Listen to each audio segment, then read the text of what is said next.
Paz do Senhor Jesus, amado irmão, amada irmã, seja bem-vindo para mais uma videoaula de apoio aos professores da Escola Bíblica Dominical. É com grande satisfação que nos reunimos sempre para compartilhar um pouco mais do conteúdo sobre cada uma das lições da Escola Bíblica. Estou neste momento junto com o nosso amado irmão, professor Henrique, de Parque João Ramalho, que estará neste bate-papo neste momento. Estamos estudando a lição deste trimestre como tema geral, o sublime amor de Jesus, nas palavras de João. E hoje o tema é a lição de número 9, que aborda sobre o amor de Jesus não nos isenta de sofrimento. Baseado na passagem ali no Evangelho de João, capítulo de número 11, que trata da ressurreição de Lázaro. Então veremos pontos importantes nesse grande milagre, o último grande milagre público no ministério do Senhor Jesus em carne. E como sempre, Jesus ele tem seus propósitos em tudo que faz. Veremos grandes lições neste milagre de Jesus. Cada palavra, cada ato de Jesus, ele sabe o que está fazendo. E até o que ele não faz de imediato, ele também quer nos ensinar alguma coisa, porque algumas curiosidades nesse milagre foi justamente a espera, a demora aparente aos olhos humanos, ele não atender imediatamente o pedido de quem pediu e enviou lá uma necessidade para ele.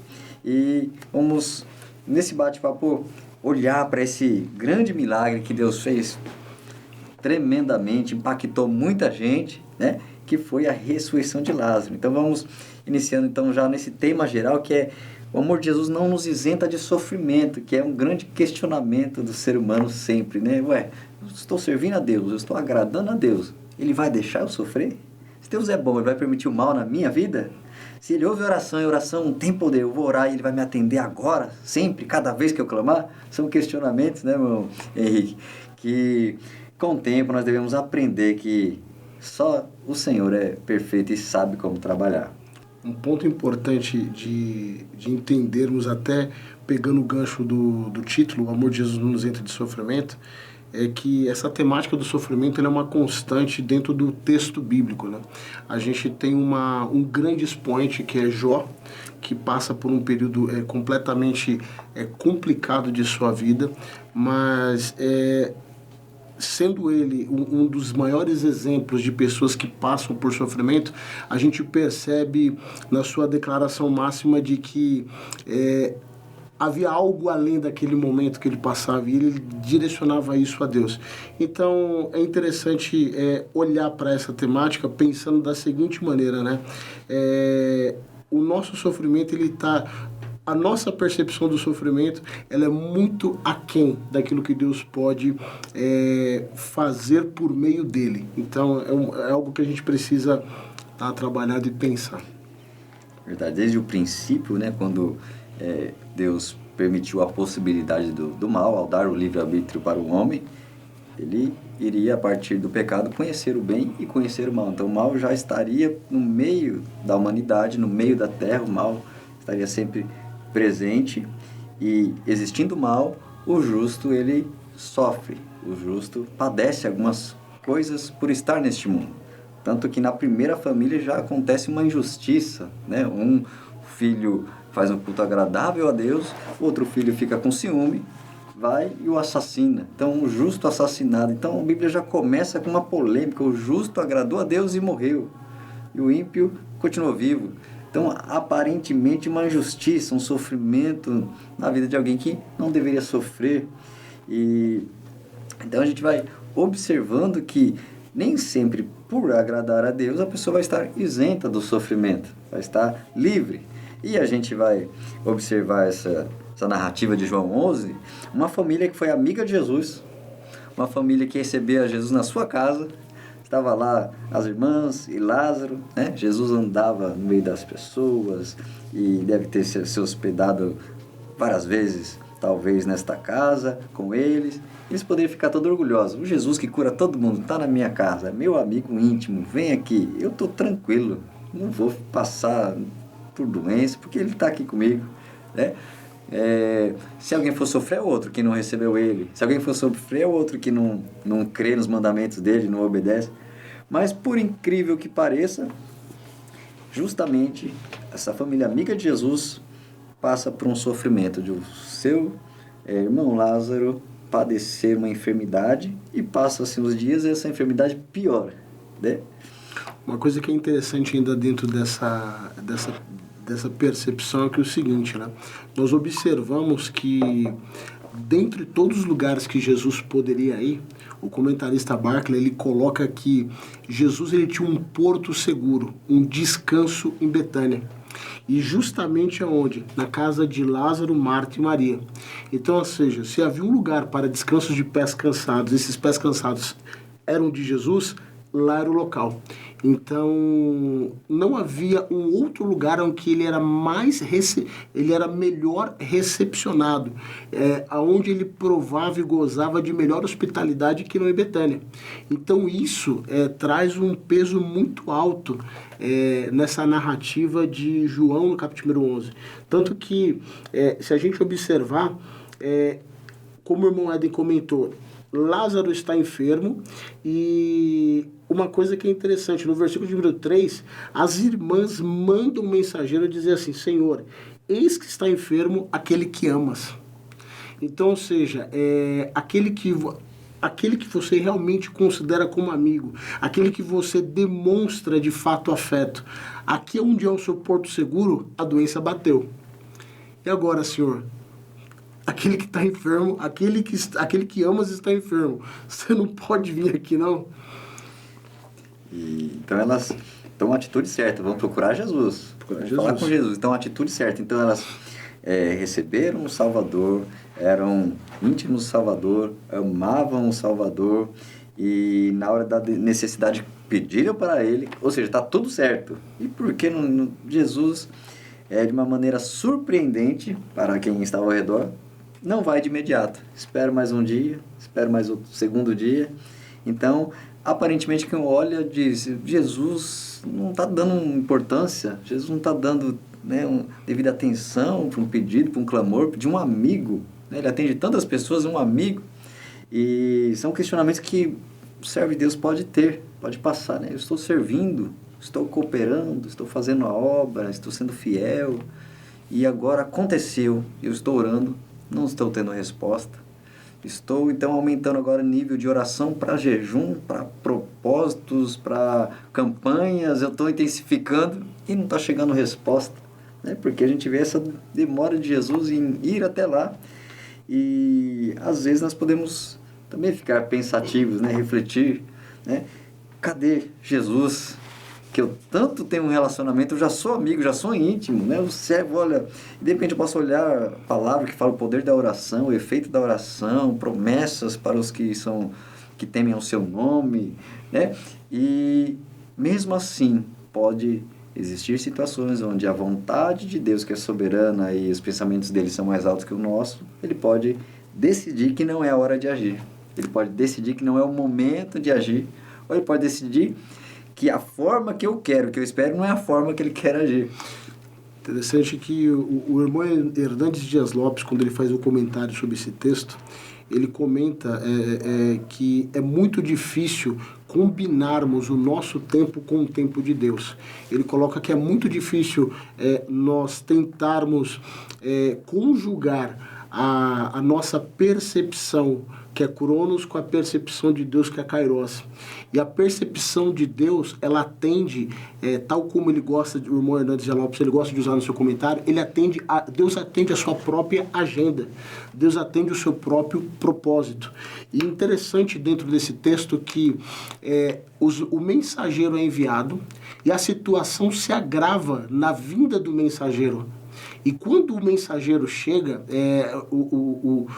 uma boa parte dos comentaristas coloca que Lázaro já tinha morrido.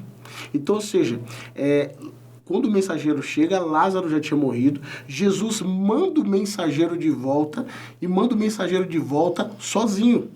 Jesus fica mais 2 dias aonde ele estava. E quando ele manda esse mensageiro vazio, o interessante é que Jesus sempre dá uma resposta.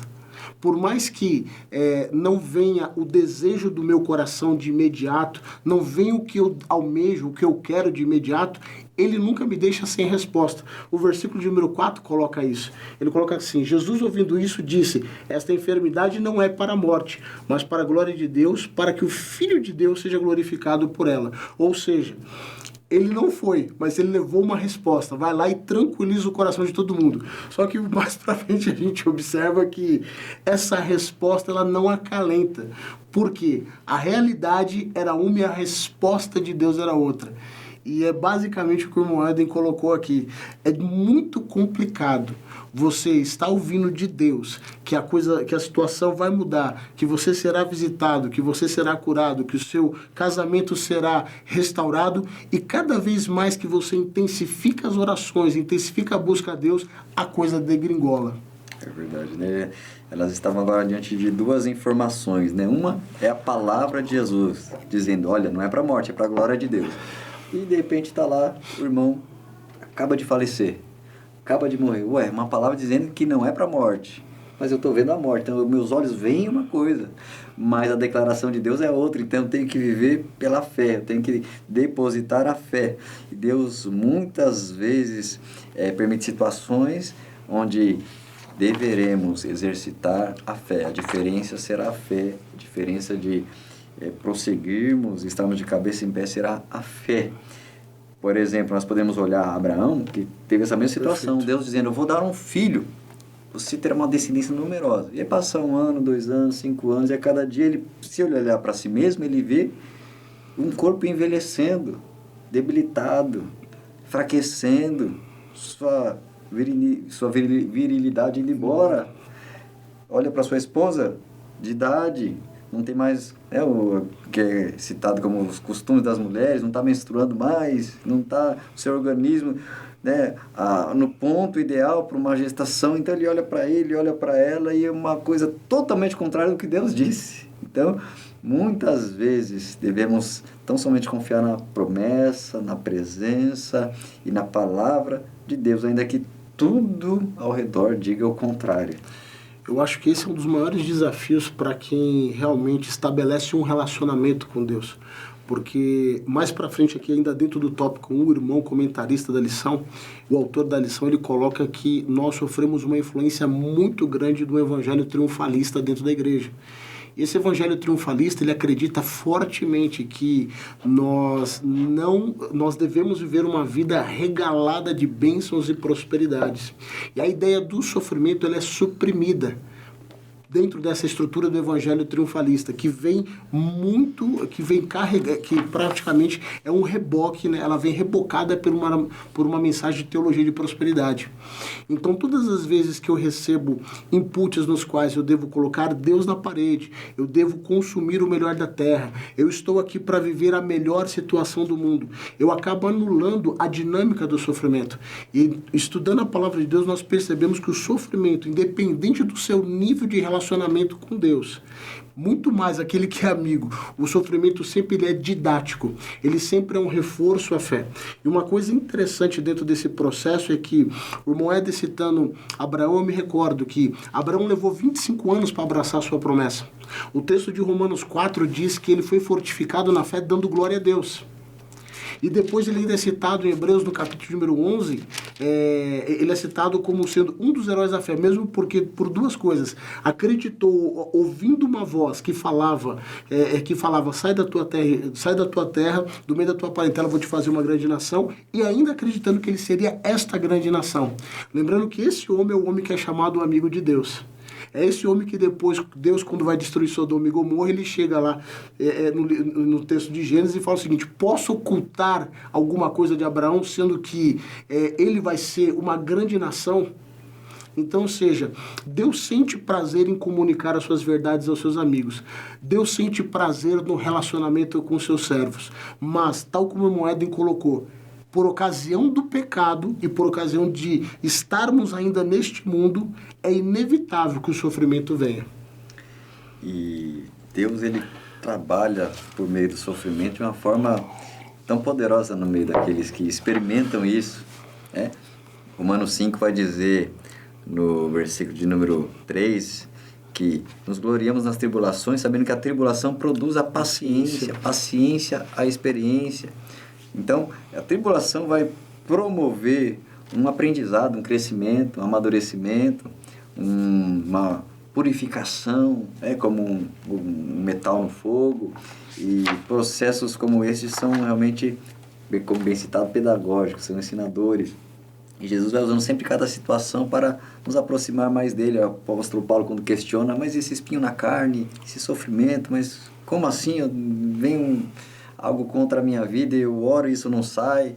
E aí depois ele compreende que aquela voz de Deus vem e diz para ele: o meu poder se aperfeiçoa na fraqueza. Então, um dos objetivos do sofrimento, da tribulação, da dor, da enfermidade, para que na nossa fraqueza o poder de Deus seja aperfeiçoado, a nossa dependência dele seja maior, a nossa busca a ele seja mais intensa, e assim nos achegamos mais do que nos tempos confortáveis, né?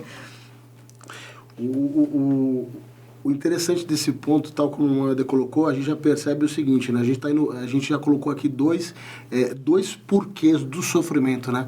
O primeiro é porque é uma situação que nós estamos sujeitos em virtude do pecado.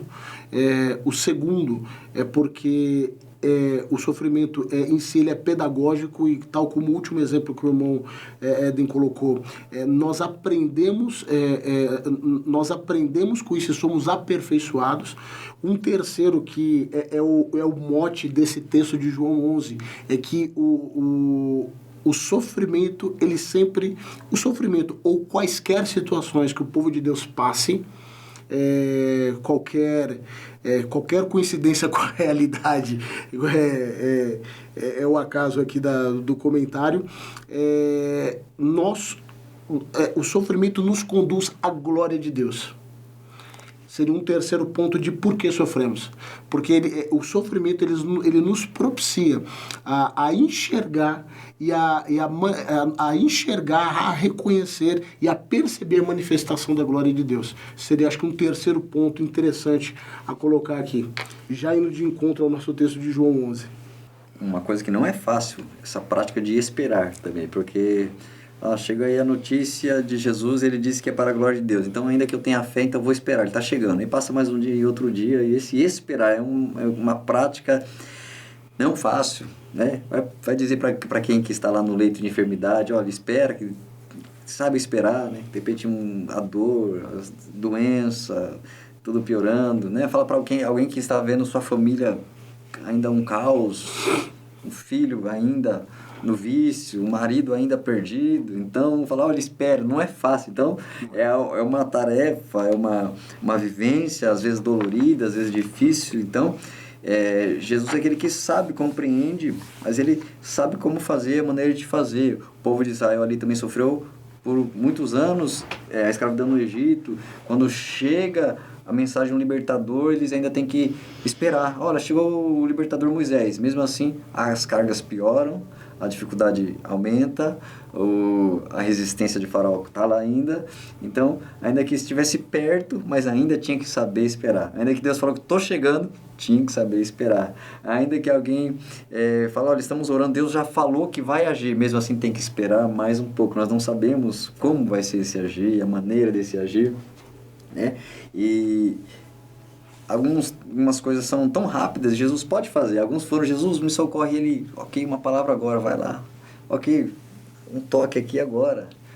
Sim, então ele pode. Mas aí entra por detrás os soberanos propósitos, né? Um exemplo, né? Muitos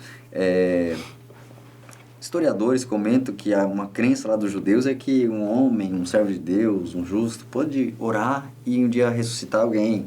Teve profetas no passado, teve Eliseu, que oraram e houve a ressurreição. Então eles tinham lá uma crença: olha, em 3 dias pode acontecer ainda a ressurreição. 3 dias, no quarto já é impossível. Somente Deus, né? Só Deus. E Jesus, né? Chegando no 4º dia, né? Pode ser, né? Uma possibilidade ele demonstrar que ele é mais do que um profeta, mais do que um servo de Deus comum, mas o próprio Deus, o Messias, o Cristo. Porque a intenção sempre do milagre não é apenas o milagre, mas que as pessoas creiam, que as pessoas se convertam, que as pessoas sejam salvas. Então ele demonstrando que ele é próprio Deus, é o Messias, as pessoas iriam crer em algo maior, né? Então, o propósito é sempre maior. Então, cada milagre é Jesus ensinando, como ele toca lá no cego, que vive na escuridão, para ensinar, olha, eu sou a luz da vida. Como ele fala para a mulher que vai buscar água, ele, olha, aqui agora você vai experimentar a água viva, que flui de dentro, né? Para aqueles que ele multiplicou o pão, eu sou o pão vivo que desceu do céu. Então ele aproveita uma oportunidade para ensinar grandes e profundas lições. Então ele estava esperando um pouco mais, porque grandes coisas ele iria ensinar através da vida de Lázaro. Ele iria ensinar o que ele diz depois da ressurreição, que ele chega lá, eu sou a ressurreição e a vida. Ele que crê em mim, ele que esteja morto, viverá. Então, para dar essa grande lição, Lázaro não podia estar no começo da doença. Para dar essa grande lição, Lázaro não podia estar com uma gripe, uma dor, precisaria estar morto, para ele ensinar que ele é a ressurreição e a vida. Então, nós não sabemos o que Deus quer ensinar através da nossa vida. Não sabemos o que Deus quer ensinar através da nossa experiência. Isso é verdade. Então devemos viver e confiar que Ele sabe o que Ele está demonstrando através da nossa vida. Uma coisa também interessante desse texto de João 11 é que nós observamos que, primeiro, Jesus, ele não, como a gente comentou, ele não faz nada dentro, fora da agenda de Deus. Então, quando Jesus é provocado pela sua mãe lá em João 2 para atender a questão do vinho, né, que tinha acabado o casamento, Jesus basicamente dá um chega para ela e fala, deixa que eu cuido dessa situação à minha maneira, do meu jeito, até a hora de eu agir. Tudo bem, eu vou trabalhar, mas é do meu jeito. Então, ou seja, Jesus, ele vai, quando os irmãos de Jesus o provocam a subir a uma das festas aqui no texto de João, Jesus ainda chega e fala assim, para vocês o tempo está sempre certo, mas eu tenho o meu tempo de fazer as coisas. E a mesma coisa, quando Jesus ele consola os discípulos nesse viés, né? Fala assim, porque a situação era extremamente contrária. Não só Lázaro já estava... Não só a enfermidade de Lázaro tinha progredido para uma morte. E Jesus já sabia isso por ciência divina. A gente percebe dos versículos de número 7 a 16 de João 11 que ele tem essa noção. Mas a gente percebe que o cenário para Jesus é um dos piores. Ele está praticamente na sua última semana de liberto. E ele sabe que a partir do momento que ele for para lá, ele se torna um proscrito, ele se torna um procurado pela justiça. E Jesus, com esse milagre, ele vai... Observe, ele já está numa situação complicadíssima, ele já está sendo perseguido, ele já está sendo procurado, estão procurando ocasião. Por enquanto, os partidos religiosos da época estão numa disputa, por enquanto só tem fariseus e escribas disputando e brigando com Jesus, ainda a classe mais influente, que era dos saduceus, não tinha sido atingida. Lembrando que os saduceus não acreditam em ressurreição. E lembrando que esse milagre ele acaba afetando diretamente essa classe. Então, ou seja, Jesus está indo para uma situação que Tomé vai falar o seguinte, pessoal, a gente vai ter que morrer com ele. O pessoal chega, senhor, você não está entendendo que você está querendo se aproximar de Betânia, sabendo que é na Judéia, sabendo que o pessoal já queria te apedrejar, sabendo que você fez um trabalho gigantesco lá purificando o templo, segunda purificação de templo, uma situação caótica, e você quer ir agora? Então, ou seja, Jesus vai num momento inesperado. Jesus é cheio de surpresas. Não tem como cerceá-lo, não tem como matematizá-lo, equacionar o agir de Deus. É por isso que depois, se não me engano, Tiago vai falar que a sabedoria de Deus age em multiformas. Jesus, ele trabalha na hora que raramente o tempo de Deus vai convergir para o nosso tempo. Raramente a nossa expectativa vai chegar. Jesus sempre nos surpreende. Esse é o fato. É verdade. Como inúmeros exemplos, por exemplo, o jovem José, ele queria sair da prisão quanto antes, interpretou o sonho e por ele, queria que levasse o nome dele já urgentemente para o faraó para ele sair de lá, mas o tempo de Deus não era esse, ele teve que esperar ainda mais 2 anos, teve que esperar no tempo certo. Deus o levantou para uma função totalmente especial ali como governador, e Deus ele faz isso, e tem momentos também de apreensão. A gente vê, por exemplo, lá o povo, na época de Esther, o povo sendo pressionado, inimigos contra eles, decretos contra o povo. Então parece que está tudo contra, ameaça de morte, ameaça de perseguição ferrenha, e eles estão lá nessa situação, e elas agem colocando o jejum, colocando o clamor, e Deus entra em ação e muda a situação. Mas antes tem um tempo da dificuldade, antes tem um momento do mal crescendo, antes tem um momento do inimigo conseguindo vitória, avançando as linhas de frente e o povo de Deus recuando. Então tem momentos que parece que você está ficando para trás, o inimigo está vencendo, o mal está vencendo.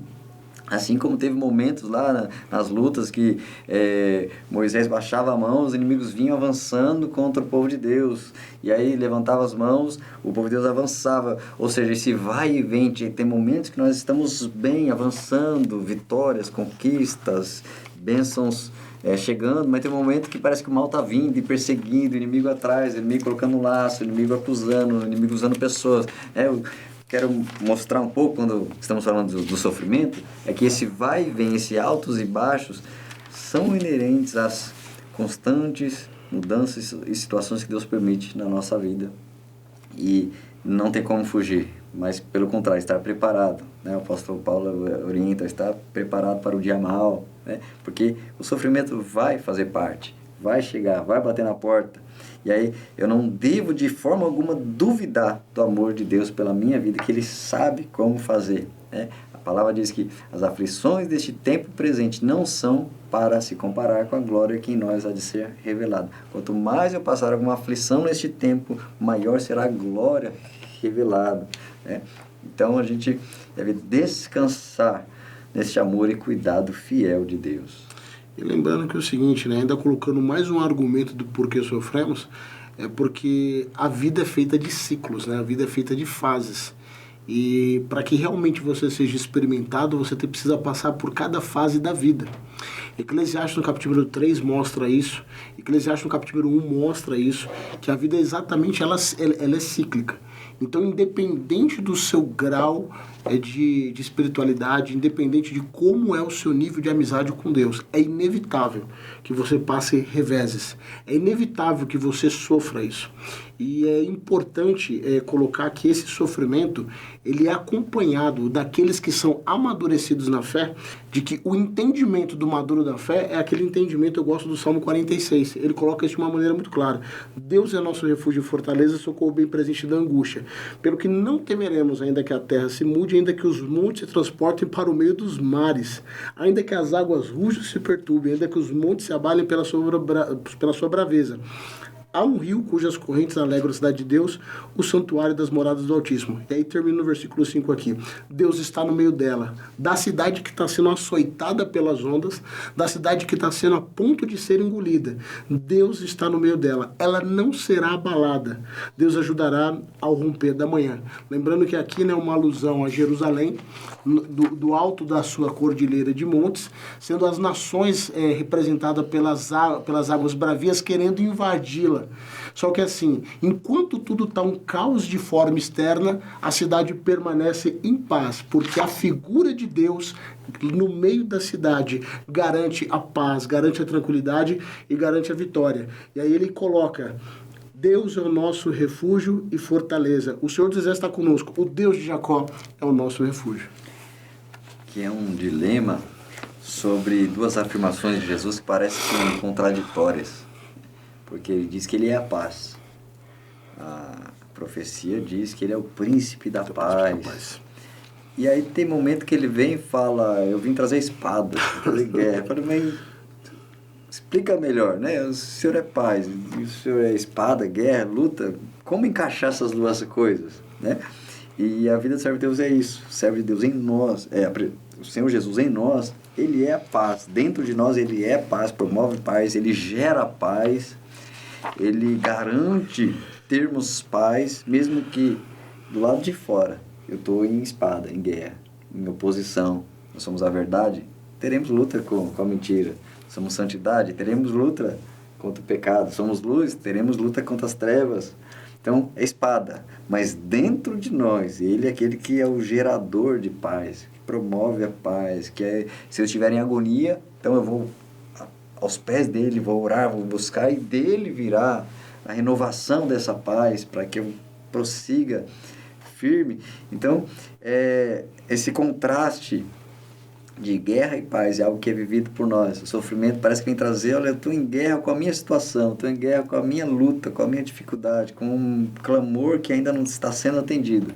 Mas a fé e a esperança nele faz eu descansar, confiar. Né? E muitos desses salmos são maravilhosos. Né? Você vê experiências de aflições, angústias, perseguições e vividas falando com Deus, orando a Deus, louvando a Deus, e Deus fazendo toda a diferença, mesmo em meio a tantas guerras. Né? E uma coisa que eu acho interessante com essa questão de, falando de paz, de guerra, lembrando que o conceito de paz no Novo Testamento é o eirene, né, do grego, que é, a palavra paz ela é traduzida como do eirene, né? O eirene, ele traz a ideia de ausência de conflitos e de guerras, né? Mas olha que interessante, essa ausência de conflitos e de guerras, ele não representa necessariamente o seu externo, o seu exterior. A paz que Jesus ele dá, e ele deixa muito claro em João que ele dá como o mundo, ele dá não como o mundo a dá, ele dá de uma forma completamente especial. Ele traz um equilíbrio entre o homem e Deus. Ele traz uma reconciliação entre o homem e Deus que é baseado nesse amor infinito que fez com que o próprio Filho fosse entregue, que é o de João 3,16. E olha que Jesus ele chega exatamente com esse viés de paz, com esse viés de consolo, com esse viés de pacificação para Marta e para Maria, quando encontra elas aí no versículo de número 17 ao 26, quando tem o encontro com Marta, e do 28 ao 32, quando tem o encontro com Maria. Jesus ele chega trazendo essa paz, trazendo esse consolo. E não há ninguém melhor para consolar alguém do que o próprio Jesus. Observe que é um contraste violento. Aqui nós temos do 17 ao 26 os judeus representando aquelas casas de luto, né? Nós temos aquele grupo de pessoas chorando a morte de Lázaro, lembrando que o luto para o judeu, se eu não me engano o Barclay ele comenta isso, que ele era composto de 2 estágios. O estágio mais severo ele acontecia durante 7 dias após a morte do morto. Depois vinha um estágio mais pesado que correspondia a mais 23 dias, mais 30 dias. Né? E nesse momento, o choro era histérico, a angústia era histérica, tudo era muito alto, muito barulhento, muito histérico. E Jesus ele chega nesse momento de histeria, nesse momento de desespero, nesse momento de dor, e Jesus ele chega com uma palavra de consolo. E ele chega já, tal como o irmão Ed havia colocado antes, ele já chega já desafiando a fé. Porque Marta, quando se apressa para encontrar Jesus, coloca assim, ó, se tu estivesses aqui, meu irmão não teria morrido. No versículo 21, mas ela ainda coloca assim, mas eu sei que tudo quanto pedires a Deus, deixa eu considerar. Marta aqui, o Hernandes Dias Lopes coloca que ela sofre com uma coisa que é chamada lógica lógica, fé e razão, né? Lógica e emoção. Ela sofre porque ela pensa que Jesus, ela olha um Jesus atuando no passado, mas tem dificuldade de ver Jesus atuando no presente, por mais que o versículo 22 é uma declaração espontânea de fé. Perceba que Marta fala com Jesus do seu coração, né? Ela abre o coração rasgando. Se você tivesse aqui, a coisa teria sido resolvida. E ela não tem ainda uma compreensão total de que esse Jesus é um Jesus que muda todas as situações. Ela ainda não tem essa compreensão de que aquele Jesus que havia falado que a morte era para a glória de Deus, de que maneira essa glória de Deus se manifestaria? Ela não consegue ter essa dimensão. E Jesus está trazendo paz com essa declaração, está trazendo consolo com essa declaração. Só que, mais uma vez, e aí eu vou colocar um outro argumento para a questão ainda do sofrimento aí, que é o mote da nossa, é o fio condutor da lição. A nossa dificuldade humana de capturar os propósitos eternos de Deus nos impede de enxergar o agir de Deus no sofrimento. Essas perguntas, né? Se o Senhor tivesse chegado, não teria acontecido tudo isso. Pergunta que muita gente faz, né? Senhor, eu sei que o Senhor pode curar, mas eu não podia ter chegado antes não dessa doença aparecer na minha vida. É verdade. Né? Senhor, eu sei que o Senhor pode cuidar de mim, mas o Senhor não poderia ter chegado antes desse acidente acontecer, antes de levar a vida do meu esposo, então antes de acontecer tal situação com meu filho. Então são questionamentos. O Senhor não poderia chegar antes? O Senhor não poderia ter vindo antes? Então o ser humano às vezes questiona. E é da natureza humana querer entender o porquê das coisas. Mas, Senhor, por que isso? Por que não veio antes? Por que deixou acontecer? Por que veio essa situação difícil na minha família? Então, é do ser humano questionar. Isso é verdade. Como as duas falaram as mesmas coisas. Marta e Maria ambas falaram, se o Senhor tivesse aqui, não teria acontecido. Como se fosse, né, entre aspas, por que não veio antes? Por que não atendeu antes? E ele ministra essa palavra aí de fé, né? Ressurreição e a vida, quem crê em mim, ainda que esteja morto, viverá. Pergunta para ela, né? Crê isso? Né? Ela lança uma fé futura, eu creio lá na ressurreição, lá no futuro, lá na frente. Né? Essa fé é válida, crer no futuro, crer na ressurreição, mas Jesus estava estimulando para que ela viesse crer no presente, crer no momento. Então, devemos crer que Deus pode agir hoje, crer que Deus vai agir amanhã, crer que Deus vai agir na eternidade, nas coisas vindouras. Então, nós não sabemos exatamente o que Deus vai fazer. Você pode fazer algo aqui em vida, mas se Ele não fizer, eu vou aceitar a vontade dEle, Ele vai fazer na eternidade. Ele tem as garantias eternas, né? Se Ele não der o livramento aqui, se Ele não fizer aqui, se Ele não tirar da morte aqui. A gente vê a galeria dos heróis da fé ali em Hebreus 11, a gente vê alguns foram vitoriosos no livramento, outros foram vitoriosos na sua morte, no seu martírio. Então passar o sofrimento como vitorioso.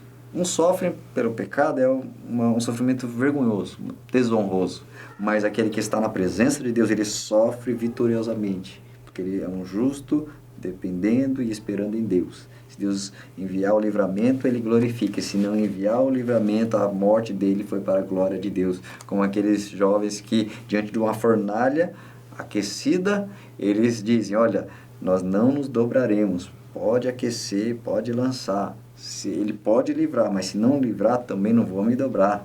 Então, essa fé, a fé do hoje e a fé do amanhã ao mesmo tempo. Ele pode livrar aqui, mas se eu entrar e eu morrer, eu sei para onde eu estou indo. Então, ele dá o livramento eterno lá. Então, essa fé para o hoje e a fé para o amanhã. Não pode ter nem só uma ou só outra. Né? Ter ambas dimensões de fé. E também a gente vê esse aspecto do questionamento humano. A gente vê a oração de Jesus. A gente vê Jesus passando um pouco também da responsabilidade humana, vocês tirem a pedra, né, a parte humana, eu vou fazer o milagre, mas vocês tirem aí, né? Tem momentos que Deus pede para nós alguma condição de obediência, alguma condição de atitude, alguma condição de exercitar algo que Ele determine eu fazer por fé. Olha, se Ele está mandando tirar, Ele vai fazer alguma coisa, então eu vou obedecer. Então tem momentos que, para a realização do milagre, não que nós vamos ser os causadores do milagre, mas por obediência e demonstração de confiança nele, eu vou obedecer o que ele está determinando ou pedindo para mim. Faz parte também. É interessante que quando Jesus ele chega nesse ponto, que depois ele tem o diálogo com Marta, depois ele tem o diálogo com Maria, se percebe que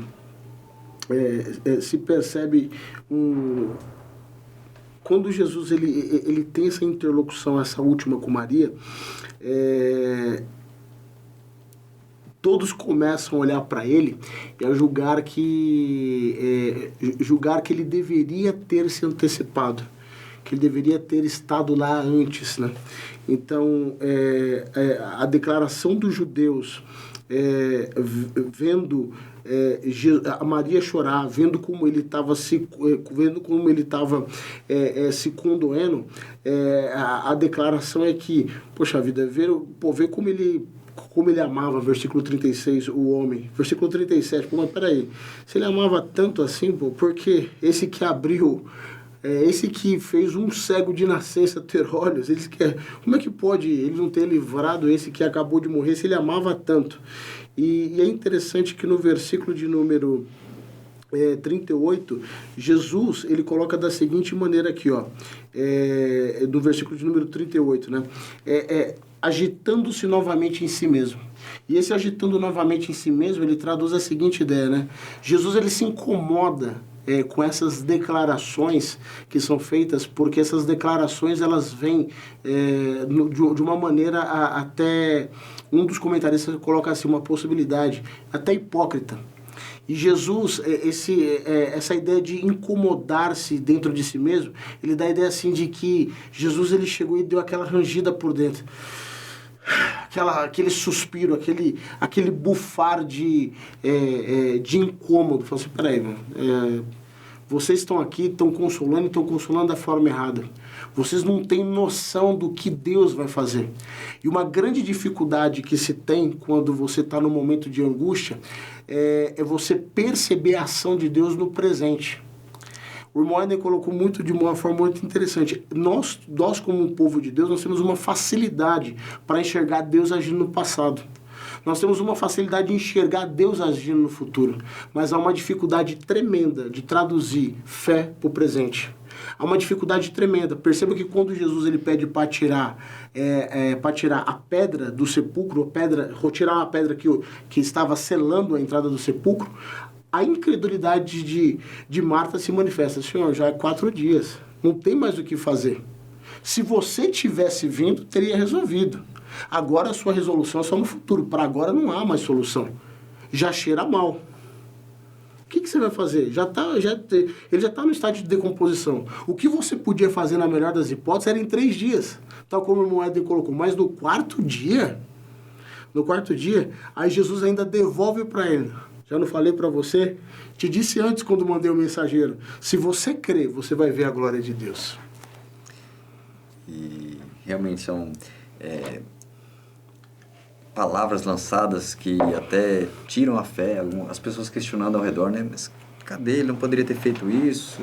Ele não poderia ter vindo antes? Ele que curou o cego não poderia ter impedido a morte dele? Então, sempre ao redor das situações difíceis vai ter pessoas pessimistas, negativas, que vão tentar minar a fé, minar essa confiança. Então, são sempre as duas vozes que as pessoas ouvem, a voz de Deus e suas palavras e a voz contrária, para que se decida ouvir, crer e agir da melhor maneira.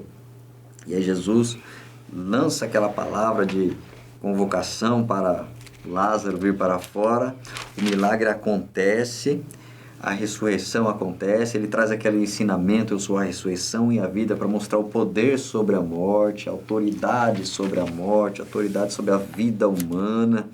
Foi algo tremendo, foi algo que impactou muita gente, como diz lá nos versículos 44, 45 em diante, que dizem, muitos dentre os judeus que tinham vindo a Maria e tinham visto o que Jesus fizera, creram nele. Ou seja, após esse grande milagre, muitos acreditaram nele. E aí, só depois de tudo isso que vieram compreender que Jesus tinha um propósito para demorar, um propósito para esperar mais, um propósito para experimentar a fé delas, um propósito para fazer que elas crescem de uma maneira diferente. Então, quando tudo acontece, as coisas se encaixam. Depois a gente vê, olha, Jesus sabia o que estava fazendo.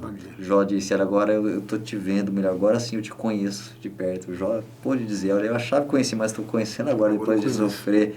Né? E elas dizendo, agora eu entendi. Olha, parecia até que talvez ele não amava, porque não veio atender, não olhou pra gente, não olhou nosso pedido, nossa petição.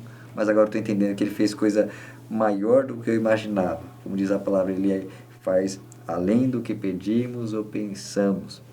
Ele surpreende. O amor dele, ele demonstra. Então, crer e depender e esperar é viver esse amor, que ele sabe como demonstrar o amor dele por nós. Um ponto legal de complemento, quando Jesus faz a sua oração para trazer esse aspecto da ressurreição, ele coloca uma coisa interessante. Pai, no versículo 41, graças te dou, a parte B, por me haveres ouvido. Observe que sempre o milagre é uma resposta a uma oração. É interessante isso, é sempre resposta a um pedido a Deus. E esse pedido é traduzido em oração. Jesus já havia conquistado o milagre muito antes daquele evento em si. Jesus já havia orado, já havia pedido e já sabia da resposta de Deus. E aí, no versículo 42, ele coloca assim: eu sei que sempre me ouves, mas eu disse isto por causa da multidão que está em redor, para que creia que tu me enviaste. Então, João, quando escreve esse evangelho com o evangelho universal, ainda que tem um viés mais para os gregos do que mesmo para os judeus, mas um viés mais para os gregos, ele mostra um Deus diferente do Deus do panteão grego. Um Deus que se preocupa, um Deus que se interessa, um Deus que não tem aquela ideia de apatia, de que ele é apático em relação aos sentimentos e emoções, um Deus que não tenha sentimentos e emoções. Ele traz um Deus que tem sentimentos e emoções, que se condói, que se interessa por aqueles que se relacionam com ele, um Deus que sofre, que se humilha na forma humana para traduzir uma resposta de salvação, que se condói, que se incomoda, que procura consolar, que procura trazer respostas. Então, Jesus, em todos os aspectos, João ele apresenta ele um homem extremamente diferenciado, um Deus diferenciado. E tal como o Moeden colocou bem no início, o milagre de ressurreição de Lázaro é o último milagre, é o milagre mais estrondoso, é o milagre que vai gatilhar, de fato, vai colocar de fato a cabeça de Jesus a prêmio, vai entregar Jesus de fato para o seu sacrifício, e é o que vai propiciar, uma comoção política dentro de Israel, dentro das camadas de liderança, ao ponto de falar, gente, poxa vida, essa é a gota d'água. A gota d'água não foi ele ter purificado o templo, como os outros evangelistas colocam na harmonia dos evangelhos. A gota d'água foi ele ter ressuscitado um homem depois de 4 dias, se igualando com as obras do próprio Deus, provando que ele foi enviado por Deus, era igual, de mesma essência com Deus, de fato, era Deus. Louvado seja Deus. Para finalizar, podemos enxergar que o último grande milagre ele está mostrando poder sobre a morte. E logo ele vai ter a última semana e vai ir para a sua própria morte. Então ele deixou bem manifesto aos seus discípulos: olha, aqui está quem está acima da morte, quem tem poder sobre a morte, e agora vai atravessar pela morte e vai vencer ela também. Então Jesus ele está fazendo tudo no sua cronologia perfeita, no seu tempo perfeito, falando dessa sensibilidade de Deus. Você imaginar o próprio Deus em carne no meio de um velório, de uma família chorando, e ele chorando junto, um Deus que sente, que se compadece. Então, quando nós sofremos, ele sabe o que é sofrer, o que é chorar, o que é sentir, o que é estar no meio de um ambiente onde todos seus queridos estão chorando, estão angustiados. Ele em vida sentiu isso. Então, hoje ele entende plenamente, perfeitamente o nosso sofrimento. Ele passou por isso, ele se submeteu a passar pelo sofrimento. Ele é o servo sofredor, ele é o Cristo que veio padecer. Então, ele conhece as nossas dores, nos acompanha nas nossas dores, envia o Consolador para estar presente nas nossas dores. E nunca o servo de Deus, no meio do sofrimento, deve se imaginar distante de Deus. Pelo contrário, é nesse momento que mais presente ele está. Então, podemos enxergar o amor de Jesus, por trás deste grande milagre, esse grande fato de João 11, para fortalecer nossa fé e o poder dele sobre a morte e o amor dele em qualquer situação, na bonança ou no sofrimento. O amor de Jesus é real em nosso meio, em nossa vida. Amém?